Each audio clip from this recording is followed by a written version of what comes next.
جب ہم دعا کرتے ہیں تو خدا تعالیٰ کو کس طرح تظفر کر سکتے ہیں؟ خدا تعالیٰ کو کس طرح تظفر کر سکتے ہیں؟ خدا تعالیٰ کو کس طرح تظفر تصور امیجن کر سکتے ہو، ہے نا؟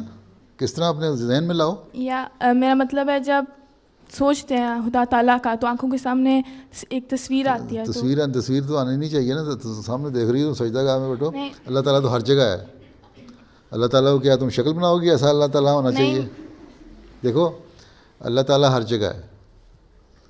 اب یہی دیکھ لو کہ اللہ تعالیٰ کی جو قدرتیں ہیں اس زمین پہ اتنی چیزیں ہیں. یہ ارتھ ہے نا جو ہمارا زمین گلوب، اس میں اتنی چیزیں ہیں. اس میں درخت ہیں، اس میں پہاڑ ہیں، اس میں دریا ہے، اس میں برف ہے، اس میں سمندر ہیں، اس میں شہر ہیں، اس میں آبادیاں ہیں، جنگل ہیں. پھر اس کے اندر جانور بے تحاشا ہیں، چھوٹی چھوٹی چیزیں ہیں. ہر ایک کے لیے اللہ تعالیٰ نے ہر اس کے زندہ رہنے کے لیے سامان مہیا کیے ہوئے ہیں. ٹھیک ہے. اور اس زمین کو ہم بہت سمجھتے ہیں، لیکن اگر تم ایک وہ دیکھو نا پوری یونیورس کا نقشہ، تو وہاں لکھا ہوگا ایک ڈاٹ سا، بہت سارے ڈاٹ ڈاٹ ڈاٹ ڈاٹ چھوٹے چھوٹے بنے ہوں گے ستارے سیارے. اور وہاں زمین کی اتنی حیثیت بھی نہیں ہے کہ نشان ہو کہ یہ زمین ہے. وہاں لکھا ہوگا کہ ان ستاروں میں کہیں گمی ہوئی ہماری زمین بھی ہے. اگر تم انگلش میں پڑھو تو اس میں لکھا ہوگا our land is somewhere here, our earth is somewhere hair.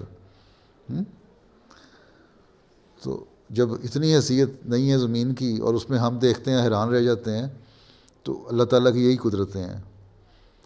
اللہ تعالیٰ یہ کہتا ہے کہ زمین و آسمان کو دیکھو، میری قدرتوں پہ غور کرو. دریاؤں اور پہاڑوں کو دیکھو، میری قدرتوں پہ غور کرو. مختلف ستاروں سیاروں کو دیکھو، میری قدرتوں پہ غور کرو. تو اللہ تعالیٰ کے لیے ایک اس کی جو بڑائی ہے نا، اس کی بڑائی ہونا اور اس کا سب طاقتوں کا مالک ہونا، وہ دل میں اس کا رعب پیدا ہوتا ہے. ٹھیک ہے نا. اور پھر یہ دیکھو کہ کس طرح وہ نبیوں کی دعائیں بھی سنتا ہے، ان کے ساتھ سلوک کرتا ہے. نیک لوگوں کی دعائیں سنتا ہے، ان کے ساتھ سلوک کرتا ہے، ان کی پیش گوئیاں پوری کرتا ہے. تو یہ سب طاقتوں کا مالک خدا ہے. تم نے کبھی دعا کی؟ جی. کبھی قبول ہوئی؟ ہاں جی. بس یہی خدا ہے. اور تصور کیا کرنا ہے؟ تم نے کوئی شکل بنا کے بت تو نہیں بنانا نا. بس یہی سمجھو کہ وہ خدا ایسا ہے کہ جس کا تصور نہیں کیا جاتا، لیکن اس کی سب طاقتیں ہیں جو میری دعاؤں کو سنتا ہے. تو تمہاری دعاؤں کی قبولیت جو ہے وہی اللہ تعالیٰ کی موجودگی کا نشان ہے.